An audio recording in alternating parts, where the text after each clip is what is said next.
اس لیے ضروری ہے کہ ان کے بارے میں مختصر سی باتیں میں آپ کے سامنے رکھوں۔ دیکھیے، کتاب کے جو مؤلف ہیں ان کا نام ہے محمد، اور ان کے والد کا نام ہے عبد الوہاب، اور ان کے دادا کا نام ہے سلیمان۔ تو ان کا نام کیا ہوا؟ محمد ابن عبد الوہاب ابن سلیمان، اور ان کے قبیلے کا نام ہے تمیمی۔ التمیمی ان کو کہتے ہیں۔ تمیم، یہ بنو تمیم ایک قبیلہ ہے، اسی قبیلے سے یہ مؤلف تعلق رکھتے ہیں، تو اس لیے ہم ان کو کہتے ہیں التمیمی۔ جیسے کلکتہ سے تعلق رکھنے والے کو کیا کہتے ہیں؟ کلکتوئی کہتے ہیں نا۔ وہ شاعر گزرے ہیں وحشت، وحشت، تو ان کا نام کیا لکھتے ہیں؟ وحشت کلکتوئی، ہے نا۔ ویسے ہی ایک قبیلہ ہے بنو تمیم، اس قبیلے سے تعلق رکھنے والوں کو التمیمی کہا جاتا ہے، اور یہ قبیلہ آج بھی عرب کی سرزمین میں موجود ہے، اور یہ بڑا بابرکت قبیلہ ہے۔ اس قبیلے کے تعلق سے کئی فضیلتیں احادیث کے اندر وارد ہیں، صحیح احادیث کے اندر۔ ان میں سے ایک فضیلت یہ ہے، نبی اکرم صلی اللہ علیہ وسلم نے فرمایا کہ جب دجال کا ظہور ہوگا تو اس کے اوپر سب سے زیادہ سخت یہی قبیلہ ہوگا، یعنی دجال کے اوپر بنو تمیم جو ہوں گے، التمیمی حضرات، بنو تمیم سے تعلق رکھنے والے جو لوگ ہوں گے وہ بڑے سخت ہوں گے، دجال کے سامنے یعنی بالکل نڈر ہو کر کے اور سختی کے ساتھ اس کا مقابلہ کریں گے۔ تو ایک تو یہ بڑی فضیلت ہو گئی۔ دوسری فضیلت سنیے، اس قبیلے کی ایک دوسری فضیلت یہ ہے کہ ایک مرتبہ نبی اکرم صلی اللہ علیہ وسلم کے پاس قبیلہ بنو تمیم کے کچھ صدقات اور زکوٰۃ پیش کیے گئے کہ یہ زکوٰۃ اور صدقات جو ہے بنو تمیم قبیلے سے آیا ہے۔ تو نبی اکرم صلی اللہ علیہ وسلم نے فرمایا کہ اچھا، یہ میرا قبیلہ ہے، میرے قبیلے سے صدقات و خیرات میرے سامنے لائے گئے۔ تو گویا بنی تمیم کو اللہ کے نبی صلی اللہ علیہ وسلم نے اپنا قبیلہ قرار دیا ہے، اس کی فضیلت کے پیش نظر۔ اور اس کی ایک اور بڑی فضیلت ہے، عائشہ رضی اللہ عنہا کی ایک لونڈی تھی، اور وہ لونڈی جو ہے وہ اسی قبیلے سے تعلق رکھتی تھی، یعنی بنو تمیم سے۔ تو نبی اکرم صلی اللہ علیہ وسلم نے حضرت عائشہ رضی اللہ عنہا کو مخاطب کیا اور کہا، اے عائشہ، اس لونڈی کو آزاد کر دو، اس لیے کہ یہ اسماعیل علیہ السلام کی خاندان سے ہے، اسماعیل علیہ السلام کے خاندان سے ہے۔ تو جو بنو تمیم جو قبیلہ ہے، یہ قبیلہ در حقیقت اسماعیل علیہ السلام کے خاندان سے، تو بڑا یعنی بڑی فضیلت والا یہ قبیلہ ہے۔ اور اسی قبیلے سے مؤلف کتاب الشیخ الامام المجدد محمد ابن عبد الوہاب ابن سلیمان التمیمی تعلق رکھتے ہیں، اور یہ بہت بڑے عالم تھے، بلکہ انہیں مجدد کہا جاتا ہے۔ مجدد یعنی تجدید کرنے والا، رینویشن کرنے والا۔ دین اسلام اور مسلمانوں کے اندر خرابی پیدا ہو گئی تھی، تو ایک تجدید کرنے والے کی ضرورت تھی۔ اللہ رب العالمین نے امام محمد ابن عبد الوہاب رحمہ اللہ کو مجدد بنا کر کے بھیجا کہ دین اسلام کو نئے سرے سے دوبارہ صحیح دین اسلام اور شریعت کی جو شکل ہے اس کو دنیا کے سامنے پیش کیا جائے۔ محمد ابن عبد الوہاب ابن سلیمان التمیمی رحمہ اللہ کی جو پیدائش ہے وہ 1115 ہجری میں ہے، اور اگر آپ عیسوی کی بات کریں تو 1703 عیسوی میں ان کی پیدائش ہوئی۔ ابھی کتنا ہے؟ 2023۔ 1703 عیسوی میں ان کی پیدائش ہوئی، اور ان کی پیدائش ہوئی تھی ابھی جو موجودہ ریاض ہے، جو سعودی عرب کی راجدھانی ہے، اس سے 100 کلومیٹر کی دوری پر ایک جگہ ہے عیینہ، اس جگہ پر ان کی پیدائش ہوئی 1703 عیسوی میں۔ انہوں نے اپنے والد عبد الوہاب ابن سلیمان، ان کے جو والد ہیں یہ بھی بڑے عالم گزرے، اور ان کے جو دادا ہیں سلیمان یہ بھی بڑے عالم گزرے۔ چنانچہ انہوں نے اپنے والد شیخ عبد الوہاب ابن سلیمان کے پاس علم حاصل کرنا شروع کیا، اور 10 سال سے بھی کم عمر میں انہوں نے قرآن مجید کو اللہ رب العالمین کے فضل و کرم سے حفظ کر لیا، اور پھر اس کے بعد یعنی 9 سال 9 پلس ان کی ایج تھی، انہوں نے قرآن مجید کو مکمل حفظ کر لیا۔ پھر اس کے بعد انہوں نے اپنے والد محترم شیخ عبد الوہاب بن سلیمان کے ہاتھوں علم حاصل کرنا شروع کیا، ان کے سامنے بیٹھ کر کے انہوں نے ان سے فقہ کی تعلیم حاصل کی، حدیث کی تعلیم حاصل کی، تفسیر کی تعلیم حاصل کی اور عربی زبان وغیرہ کی تعلیم حاصل کی۔ اور جب ان کی عمر 12 سال کی ہوئی تو ان کے والد نے اپنے بیٹے شیخ محمد ابن عبد الوہاب کو ایک مسجد کا امام متعین کر دیا۔ اتنے قابل ہو گئے تھے وہ، 12 سال کی عمر میں ایک مسجد کے امام متعین کر دیے گئے، اور 12 سال ہی کی عمر میں ان کے والد نے ان کی شادی بھی کر دی۔ اور یہ طریقہ یعنی 12-13 سال کی عمر میں شادی کا ہو جانا عرب میں یہ عام بات ہے، بلکہ ہندوستان میں بھی آج سے کچھ سال پہلے یہی سسٹم تھا۔ بہرحال اس کے بعد انہوں نے مزید علم کے حصول کے لیے مختلف علمی ملکوں کا سفر شروع کیا۔ تو یہ ریاض کے قریب رہنے والے تھے۔ ریاض کا جو علاقہ ہے اس علاقے کو ہم کہتے ہیں نجد کا علاقہ۔ وہاں سے انہوں نے سفر کیا حجاز کی جانب۔ حجاز وہ علاقہ ہے جہاں شہر مکہ اور شہر مدینہ ہے، ریڈ سی کے بغل میں۔ تو انہوں نے مزید علم حاصل کرنے کے لیے حجاز کا سفر کیا۔ وہاں یہ مکہ پہنچے، وہاں انہوں نے حج کیا، اور اس کے بعد مکہ میں جو بڑے علماء تھے ان سے انہوں نے حدیث اور تفسیر وغیرہ کا علم حاصل کیا۔ پھر مدینہ پہنچے، مدینہ پہنچنے کے بعد وہاں بھی انہوں نے حدیث اور تفسیر اور فقہ وغیرہ کی تعلیم حاصل کی۔ وہاں کے دو بڑے مشہور عالم عبداللہ ابن ابراہیم اور اسی طریقے پر شیخ محمد حیات سندھی محدث تھے، ان سے انہوں نے حدیث وغیرہ کا علم حاصل کیا۔ پھر اس کے بعد انہوں نے عراق کا رخ کیا، عراق گئے، وہاں بصرہ پہنچے، اور بصرہ میں رہ کر کے انہوں نے وہاں کے جو موجودہ علماء تھے وہاں سے انہوں نے علم حاصل کیا، اور وہیں بصرہ ہی میں انہوں نے اپنی سب سے مشہور کتاب التوحید کو تصنیف کیا۔ ان کے پوتے ہیں، غالباً ان کا نام حسین ہے، حسین یا حسن، انہوں نے اس کتاب التوحید کی شرح لکھی ہے۔ تو اس میں انہوں نے اس بات کا تذکرہ کیا ہے کہ جب دادا محترم عراق گئے تھے علم حاصل کرنے کے لیے تو وہاں بصرہ میں رک کر کے انہوں نے علم حاصل کیا، اور وہی انہوں نے اس کتاب کی تصنیف فرمائی تھی، کتاب التوحید کی۔ بڑی جامع اور اہم کتاب ہے عقیدے کے باب میں۔ اس کے بعد پھر ان کا ارادہ ملک شام جانے کا بھی تھا، لیکن وہاں نہیں جا پائے۔ اس کے بعد اب وہ علم حاصل کرنے کے بعد واپس لوٹتے ہیں۔ تو پیدا کہاں ہوئے تھے؟ عیینہ میں گئے، علم حاصل کیا، لیکن جب واپس لوٹے تو واپس لوٹتے وقت معلوم یہ ہوا کہ ان کے والد جو ہے انہوں نے عیینہ چھوڑ دیا ہے۔ اصل میں ان کے والد جو ہے نا قاضی تھے، تو ان کا ٹرانسفر ہوتا رہتا تھا، تو ان کے والد کا ٹرانسفر جو ہے عیینہ سے ایک دوسری جگہ ہو گیا۔ یہ بھی ریاض کے آس پاس ہی علاقہ ہے، اس کا نام ہے حریملہ ایک جگہ ہے۔ تو شیخ علم حاصل کرنے کے بعد عیینہ نہیں گئے بلکہ حریملہ چلے گئے۔ وہاں جب پہنچے تو وہاں انہوں نے پہنچنے کے بعد اپنی دعوت کا آغاز کیا۔ جو علم انہوں نے حاصل کیا تھا کتاب و سنت کا، اور جو صحیح عقیدہ انہوں نے سیکھا تھا کتاب و سنت کی روشنی میں، اس کو انہوں نے پھیلانا شروع کیا۔ کفر پر، شرک پر، بدعات و خرافات پر رد کرنا شروع کیا۔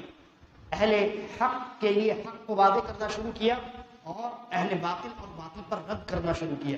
نتیجے کے طور پہ شہر کے لوگوں سے برداشت نہیں ہوا، اور انہوں نے انہیں تکلیفیں دینی شروع کر دی، اور معاملہ یہاں تک پہنچ گیا کہ ان کے والد جو ہیں انہیں یہ کہنا پڑا کہ دیکھو اپنی دعوتی سرگرمیوں میں تھوڑی کمی لاؤ، اس لیے کہ شہر والے برداشت نہیں کر رہے ہیں، ہو سکتا ہے کہ تمہیں قتل کر ڈالیں۔ بلکہ معاملہ یہ ہوا کہ بعض لوگوں نے قتل کرنے کی پوری سازش مکمل کر لی اور پلاننگ مکمل ہو گئی، اور کچھ لوگ شیخ کے گھر پر بھی چڑھنے والے تھے کہ اب گھر میں گھس کر کے ان کو قتل کر ڈالیں گے، لیکن بعض لوگوں نے دیکھ لیا لوگوں کو چڑھتے ہوئے اور ان کو پھر وہاں سے بھگایا۔ جب معاملہ دیکھا شیخ نے کہ اس حد تک پہنچ چکا ہے تو ان کے والد اور دیگر لوگوں نے انہیں مشورہ دیا کہ اب آپ حریملہ چھوڑ دیجیے، یہاں سے آپ کسی اور جگہ چلے جائیے۔ چنانچہ شیخ نے اس جگہ کو چھوڑ دیا اور آپ چلے آئے درعیہ ایک جگہ ہے، وہ بھی آس پاس ہی میں ہے، تقریباً 100-150 کلومیٹر کی دوری پہ غالباً ہوگی۔ درعیہ پہنچ گئے۔ وہاں جب پہنچے تو وہاں کا جو حاکم تھا عثمان ابن معمر، ان سے ان کی ملاقات ہوئی، اور شیخ نے اپنی دعوت پیش کی کہ یہ توحید کی دعوت ہے، یہ ایمان ہے، شرک ہے اور بدعات و خرافات ہے، ان سے بچنا ہے، ان کو ختم کرنا ہے، اللہ کی توحید کو یعنی معاشرے میں لاگو کرنا ہے، توحید کی دعوت لوگوں کو دینی ہے، تو عثمان ابن معمر سے شیخ نے ملاقات کی اور اپنی دعوت پیش کی۔ عثمان ابن معمر نے آپ کی دعوت کو قبول کیا اور آپ کی مدد کا اس نے وعدہ کیا، اور الحمدللہ وہاں شیخ نے اپنی دعوت کا آغاز کیا، اور درعیہ میں شیخ کی دعوت کے نتیجے میں شرک و بدعت پر رد کیا جانے لگا، بلکہ جو مزارات بنائے جاتے تھے، مزارات کے اوپر جو قبے بنائے گئے تھے، ان قبوں کا شیخ نے عثمان ابن معمر کے ہاتھوں ان قبوں کو توڑوا دیا، اور اسی طریقے پر شرکیہ جو یعنی بعض ایسے درخت تھے، پیڑ تھے کہ جن کے پاس جا کر کے لوگ شرکیہ امور انجام دیا کرتے تھے۔ ہندوستان میں کیسے ہوتا ہے نا، درخت وغیرہ ہوتے ہیں، وہاں پر کوئی دھاگا باندھ رہا ہے تو کوئی کچھ کر رہا ہے تو کوئی کچھ کر رہا ہے، وہاں بھی یہی معاملہ تھا، یعنی معاملہ اس حد تک بڑھ چکا تھا۔ تو شیخ کے فتوے کی بنیاد پر عثمان ابن معمر نے ان پیڑوں کو بھی کٹوا دیا، اور اسلامی جو حدود ہیں، اسلامی جو سزائیں ہیں، ہے نا، زنا کی سزا، چوری کی سزا، ہے نا، تو ان تمام سزاؤں کو درعیہ میں نافذ کرنے کے لیے شیخ نے کوشش کی اور نافذ کیا گیا۔ لہذا ایک عورت، شادی شدہ عورت نے وہاں زنا کیا، درعیہ میں ایک شادی شدہ عورت نے زنا کیا، اور اسلام میں اگر کوئی شادی شدہ عورت یا مرد زنا کرے تو اس کی سزا کیا ہے؟ کیا ہے؟ رجم ہے، رجم، اس کو پتھر مار کر کے قتل کر دیا جائے گا۔ تو شیخ کے پاس یہ معاملہ آیا اور دربار میں آیا، یعنی معاملہ حکومت کے پاس آیا، اور شیخ محمد ابن عبد الوہاب، یہ جو وہاں کے حاکم ہیں، عثمان ابن معمر ان کے مشیر خاص بنے ہوئے تھے، پرسنل ایڈوائزر بنے ہوئے تھے، تو معاملہ رکھا گیا۔ شیخ نے فتویٰ دیا کہ اسلام یہ کہتا ہے کہ اس نے زنا کیا ہے، چنانچہ اس کو رجم کر دیا جائے، اور شیخ کے فتوے پر عثمان ابن معمر نے عمل کروایا۔ اس سرزمین میں اس عورت کو اسلامی قانون کے مطابق سزا دی گئی اور اس عورت کو رجم کیا گیا۔ جب رجم کر دیا گیا تو یہ جو خبر ہے یہ کہاں رکنے والی تھی؟ پورے عرب میں اور نجد کے پورے تمام علاقوں میں یہ خبر جو ہے جنگل میں آگ کی طرف پھیل گئی، اور یہ خبر پہنچی اور ایک احسا ایک جگہ ہے وہاں کے حاکم تک، وہاں کے حاکم تک جب یہ خبر پہنچی، اور یہ جو حاکم ہے احسا کا، یہ سالانہ تعاون دیا کرتا تھا درعیہ کے حاکم عثمان ابن معمر کو، تو جب اس تک یہ بات پہنچی تو اس نے عثمان ابن معمر کو خط لکھا اور حکم دیا کہ تم شیخ محمد ابن عبد الوہاب کو قتل کر دو، اگر نہیں قتل کرو گے تو تمہارا سالانہ امداد بند کر دیا جائے گا اور تمہارے خلاف کارروائی کی جائے گی۔ تو یہ ڈر گیا، عثمان ابن معمر ڈر گیا، اس نے کیا کیا؟ شیخ کو کہا کہ آپ ایک کام کیجئے، یہ اس طرح کا معاملہ میرے ساتھ ہے، میری حکومت ختم ہو جائے گی، آپ ایک کام کیجئے، آپ درعیہ چھوڑ دیجئے، آپ کہیں اور چلے جائیے۔ چنانچہ شیخ نے کہا ٹھیک ہے، شیخ نے درعیہ چھوڑ دیا، اور اس کے بعد جو ہے عثمان ابن معمر نے کیا کیا؟ ایک فارسی آدمی کو ان کے پیچھے لگا دیا کہ جب یہ درعیہ سے نکل جائے باہر تب ان کو قتل کر دینا، تاکہ اس کے عثمان ابن معمر کے اوپر الزام بھی نہ آئے، اور بادشاہ کا جو حکم ہے، یعنی اس سے بڑا جو حاکم ہے اس کا جو حکم ہے تو ان کو قتل کر دیا جائے، وہ بھی مکمل ہو جائے۔ لیکن اللہ تبارک و تعالیٰ نے شیخ کی حفاظت فرمائی، اور پھر اس کے بعد شیخ جو ہے دوبارہ پہنچ گئے اپنے شہر عیینہ میں، دوبارہ عیینہ پہنچ گئے۔ وہاں جب پہنچے تو وہاں شیخ کی جو ہے ملاقات نہیں، حریملہ سے شیخ درعیہ نہیں گئے تھے بلکہ عیینہ گئے تھے جہاں ان کی پیدائش ہوئی تھی، وہاں یہ سارے معاملات ہوئے۔ عثمان ابن معمر جو ہے وہ عیینہ کا بادشاہ تھا، بہرحال تو وہاں سے جب نکلے تب پہنچے درعیہ۔ درعیہ جب پہنچے تو وہاں اپنے ایک شاگرد کے گھر میں انہوں نے قیام کیا، اور لوگوں کو معلوم ہوا، وہاں کچھ طالب علم رہتے تھے، ان کو معلوم ہوا کہ شیخ محمد ابن عبد الوہاب تشریف لائے ہیں، تو لوگوں نے آ کر کے ان سے ملاقات شروع کی، اور وہاں جو حاکم تھے درعیہ کے، ان کا نام تھا محمد ابن سعود، ان کی کانوں تک جب یہ بات پہنچی، ان کی جو اہلیہ ہے نا محمد ابن سعود، ان کی اہلیہ تک شیخ کی دعوت پہلے پہنچ چکی تھی، تو جب شیخ عیینہ پہنچے تو ان کی اہلیہ کو خبر ہوئی، اہلیہ نے وہاں کے حاکم محمد ابن سعود کو کہا کہ دیکھیے شیخ آئے ہوئے ہیں، آپ ان سے ملاقات کیجیے۔ تو شیخ محمد ابن سعود نے کہا ٹھیک ہے، میں شیخ کو بلا بھیجتا ہوں. کہا نہیں آپ نہیں بلا بھیجیے, آپ بلا بھیجیے گا تو لوگ سمجھیں گے قتل کرنے کے لیے بلایا ہے, جیسا کہ دیگر علاقوں میں ہوا. آپ ایک کام کیجیے, آپ خود جائیے. چنانچہ محمد ابن سعود خود پہنچے وہاں شیخ جہاں قیام پذیر تھے, اور وہاں ان سے ملاقات کی, اور وہاں شیخ نے اپنی دعوت ان کے سامنے, محمد ابن سعود کے سامنے پیش کی, توحید کو واضح کیا, صحیح اسلام کی صحیح شکل و صورت کو شیخ نے وہاں محمد ابن سعود کے سامنے پیش کیا, اور شرک اور کفر اور بدعت و خرافات کے خلاف جو دلائل تھے انہوں نے وہاں پیش کیے. محمد ابن سعود رحمہ اللہ کو اللہ تبارک و تعالیٰ نے ہدایت دی, اور اب ان دونوں کے درمیان معاہدہ ہوا. معاہدہ یہ ہوا کہ شرعی امور میں شیخ شریعت کے مطابق فتویٰ دیں گے, اور محمد ابن سعود جو ہیں یہ اسلامی قانون کو عیینہ میں نافذ کریں گے. نتیجے کے طور پہ اللہ تبارک و تعالیٰ کا جو وعدہ ہے, ان تنصروا اللہ ینصرکم, اگر تم اللہ کی مدد کرو گے اللہ تمہاری مدد کرے گا, یہ وعدہ اللہ تبارک و تعالیٰ آپ کے لیے پورا کرے گا. محمد ابن سعود کو شیخ محمد ابن عبد الوہاب رحمہ اللہ نے یہ باتیں کہیں. چنانچہ یہاں سے ان دونوں کے ملاپ سے, یعنی شیخ کے قلم سے اور محمد ابن سعود کے تلوار سے, اسلام اور دین کی جو ہے نشر و اشاعت شروع ہوئی. محمد ابن سعود نے شریعت کو اپنے علاقے میں نافذ کیا, اور اللہ تبارک و تعالیٰ نے ان کی نسلوں تک حکومت ان کے خاندان میں باقی رکھی. آج بھی جو حکومت ہے, سعودی حکومت جو ہے, یہ وہی حکومت ہے جس کی بنیاد امام محمد ابن سعود اور امام محمد ابن عبد الوہاب رحمہم اللہ کے مل بیٹھنے سے اور ان دونوں کے ایک ہونے سے شروع ہوئی تھی. اس کے بعد امام محمد ابن سعود کے بعد ان کے بیٹے امام عبدالعزیز, جب ان کا زمانہ آیا تو انہوں نے بھی اپنی حکومت میں بڑھائی, اور اللہ رب العالمین کی مدد ساتھ رہی. ان کی حکومت جو ہے وہ مکمل یمن سے لے کر کے اوپر شام کے چند علاقوں تک مکمل حجاز ان کے کنٹرول میں آ گیا. ادھر نیچے کی طرف یمن کے کچھ علاقے ان کے کنٹرول میں آ گئے, اور اوپر جو شام ہے سیریا, اس کا علاقہ, بعض علاقہ ان کے کنٹرول میں آ گیا. یعنی مکمل یہ علاقہ ریڈ سی کے بغل میں جو پورا علاقہ ہے حجاز وغیرہ, پورا یہ سعودی حکومت کے قبضے میں آ گیا. پھر اس کے بعد ان کے بیٹے ہیں سعود ابن عبدالعزیز ابن محمد ابن سعود, ان کی حکومت آئی. ان کو بھی اللہ تبارک و تعالیٰ نے ویسی ترقی عطا فرمائی. شیخ محمد ابن عبد الوہاب رحمہ اللہ نے جس دعوت کو شروع کیا تھا, یہ اس دعوت کے ثمرات اور اس دعوت کے پھل کو انہوں نے اپنی آنکھوں سے دیکھا, اور پھر اس کے بعد اللہ تبارک و تعالیٰ نے ان کو وفات دی.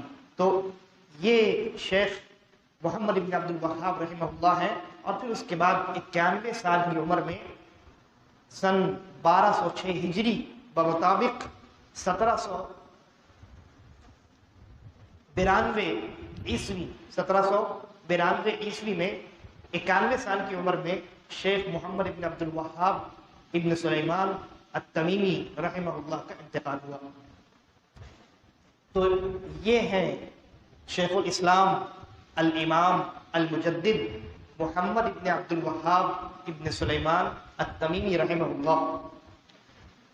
اور ان کی دعوت کے نتیجے میں ہندوستان سے بھی بہت سارے علماء حج کرنے جب تشریف لے گئے تو وہاں ان کی دعوت پھیلی ہوئی تھی, کتاب و سنت کی دعوت, صحیح عقیدے کی, توحید کی دعوت, یہ پھیلی ہوئی تھی. تو یہاں کے بھی کچھ علماء وہاں سے متاثر ہوئے, اور متاثر ہو کر کے وہ ہندوستان آئے, اور ہندوستان میں پھر عقیدے کی اصلاح کا کام شروع ہوا. ان کی دعوت پھر یمن بھی پہنچی. یمن میں امام شوکانی جو ہے, محمد ابن علی الشوکانی, اور پھر اس کے بعد امیر الصنعانی, یہ تمام علماء جو ہیں ان کی دعوت سے متاثر ہوئے. یعنی ان کی دعوت صرف جزیرۃ العرب میں محصور نہیں رہی, بلکہ اللہ تبارک و تعالیٰ نے ان کی دعوت کو عرب اور عجم دونوں جگہ پھیلایا. اور آج جو ہم کتاب پڑھ رہے ہیں یہ انہی کی کتاب, انہی کا ایک چھوٹا سا مختصر سا رسالہ ہے. انہوں نے ایک مختصر رسالہ لکھا تھا دین کی 3 بنیادوں کے اوپر. اللہ تبارک و تعالیٰ نے وہ رسالہ عیینہ سے اٹھا کر کے ہندوستان کے کلکتے میں پہنچا دیا. یہ ان کی دعوت کے اندر جو اخلاص تھا نا, اسی اخلاص کا نتیجہ ہے. آج انشاءاللہ ہم اس کتاب کو, اس رسالے کو شروع کریں گے, اور اللہ تبارک و تعالیٰ سے دعا کریں گے کہ اللہ تبارک و تعالیٰ ہمیں اس کے رسالے کو پڑھنے کے ساتھ ساتھ ہمیں اس پر عمل کرنے اور اس کی جانب ہمیں لوگوں کو دعوت دینے کی توفیق عطا فرمائے. اور ساتھ ساتھ شیخ الاسلام محمد ابن عبد الوہاب ابن سلیمان التمیمی رحمہ اللہ کے اوپر بھی اپنی رحمتیں اور مغفرت نازل فرمائیں۔ یہ کتاب آپ کے سامنے ہے، کتاب کو ابھی کھولنے کی